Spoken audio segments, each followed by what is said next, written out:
हमें आश्चर्य होता है, यह देश गुलाम क्यों हुआ? गुलामी का कारण क्या था? ऐसा नहीं कि हमारे पास बल की, बुद्धि की या वैभव की कमी रही हो। किसी भी चीज की कमी नहीं थी। हमसे बलशाली दुनिया में कोई नहीं था, हमसे वैभवशाली भी कोई नहीं था।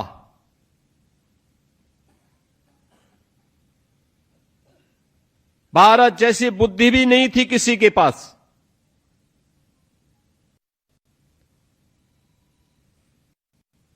आज से 400 वर्ष पहले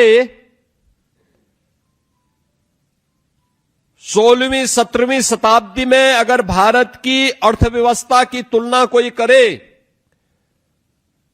तो दुनिया की अर्थव्यवस्था में भारत का हिस्सा 24% था। 24 से 25% भारत का, अकेले भारत का हिस्सा था। इसका मतलब भारत वैभवशाली था, धन धान्य से परिपूर्ण था। हमारे पास धन धान्य था, इसीलिए विदेशी आक्रांता हमला कर रहे थे, हमला करने के लिए आतुर थे। तो जब हमारे पास न बल की कमी थी, न बुद्धि की कमी थी, न वैभव की कमी थी, फिर कमी क्या थी? 2 कारणों से यह देश गुलाम हुआ था। एक, आपसी अंतर विरोधों के कारण। आपसी अंतर विरोध, जाति, क्षेत्र, भाषा, इन वादों में विभाजन, यही हमारा अंतर विरोध एक था। अंतर विरोध जब है तो अंतर विरोध के साथ दूसरी चीज सरलता के साथ समाहित हो जाती है, और वह है षड्यंत्र। षड्यंत्रकारी फिर भारत के अंदर षड्यंत्र करने में सफल हुई। परिणाम क्या था? परिणाम गुलामी, गुलामी के रूप में। सामूहिक रूप से हम लड़ नहीं पाए, क्योंकि यह लगता था कि हमला उस पर हो रहा है, मैं क्यों बोलूं? हमला आज फलानी जाति पे हो रहा है, मैं क्यों बोलूं? हमला फलाने क्षेत्र पे हो रहा है, मैं क्यों बोलूं? हम क्यों लड़े?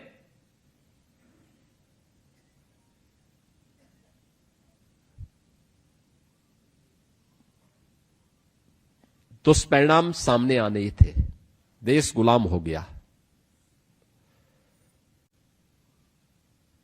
यानी सनातन काल से जो भारत एक भारत था,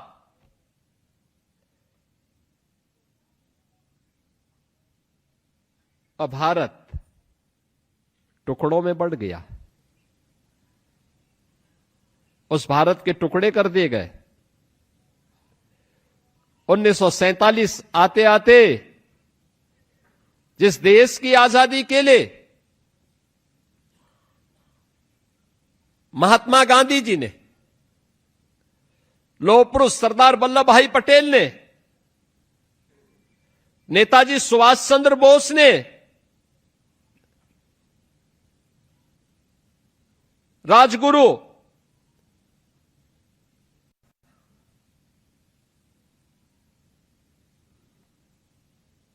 पंडित राम प्रसाद बिस्मिल, ठाकुर रोशन सिंह, चंद्रशेखर आजाद, झांसी की रानी लक्ष्मीबाई, त्यात्या टोपे, वीर सावरकर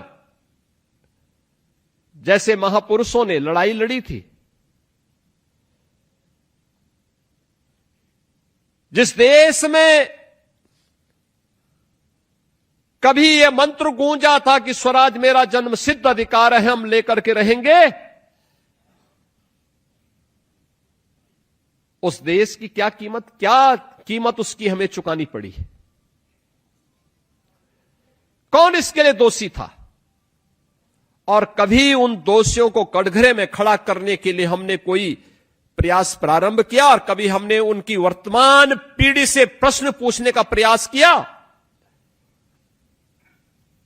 वे तो अपने स्वार्थ के लिए जब उनके मन में आया